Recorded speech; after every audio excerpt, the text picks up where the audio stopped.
Кыргызстан Мадумаров, урматтуу төраға, урматтуу кесиптештер, ушул талкуу башталганда эле мен сунуштадым эле бул мыйзамды четке кагуу жөнүндө. Бирок суроо жооп болуп алсын дедик, маселе жок, суроо жооптор болду. Бирок аягында дагы эле тастыкталып атат да. Мыйзамдын кээ бир беренелери эмес, мыйзамдын идеологиясы, мыйзамдын концепциясы жат. Мыйзамдын концепциясы коомчулукка мындай бир пайда келчү маселе эмес да. Мен дагы бир жолу эскертип айтам, бизде 65% калкыбыз айыл жергесинде жашайт.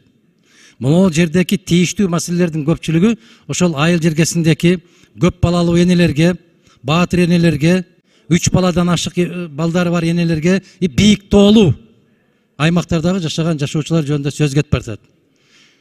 Бизде, урматтуу кесиптештер, көңүл буруңуздар, жакшы бир принцип бар го, төө сурасаң тай аласың дегендей кылып.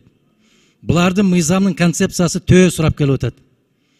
Анан макул эми, төө болбосо дагы тай алып тургулачы десе, азыр биз кубанып кетебиз дагы, макул деп добуш берип жиберебиз. Бул тактикалык жактан туура эмес. Болбойт. Мыйзамдын идеологиясын кайрадан карап чыгышсын булар. Мен айтайын, бул жанакы кээ бир депутаттардын талабы эмес, бул конституциянын талабы. Азыр могул төраганын орун басары, урматтуу биздин кызыбыз дагы айтпадыбы?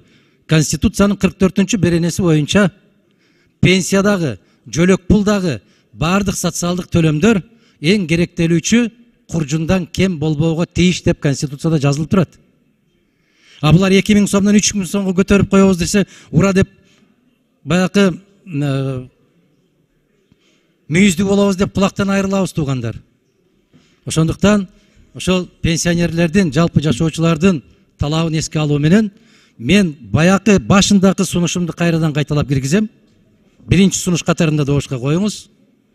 Бул мыйзамды четке кагышыбыз керек.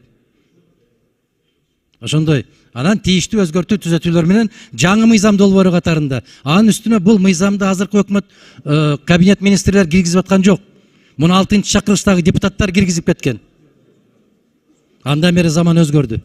Урматтуу төрага, төрайым, добушка койсоңуз. Азыр мына Тазабек Икрамов мырзанын берген суроосуна туура эмес жооп берип койдуңуз. Андай будуңчан кылбагыла. Эгерде пенсионер каза болуп калса, анын пенсиясын баласы алат. Бул өмүрүндө болгон эмес, болбойт дагы. Болбойт. А жанакы атасын жоготуп алды дегендей кылып балага берип аткан бул жөлөк пул. Экөөнүн эки башка жагы, социалдык жөлөк пул башка, пенсия башка. Ошон үчүн пенсиянын кору өзүнчө кармалат. Бирок туура эмес кылдыңар, аны дагы мамлекеттик бюджетке кошуп салып, консолидированный бюджет кылып. Ошондуктан, урматтуу депутаттар, каза болуп калган депутаттын пенсиясын башка эч ким ала албайт. Анын байбичеси да ала албайт. Ушинтип эле айтышыңар керек. Мыйзам боюнча андай жок. Анан 2-3 сунуш келип түштү. Ошону добушка койсоңуздар, рахмат.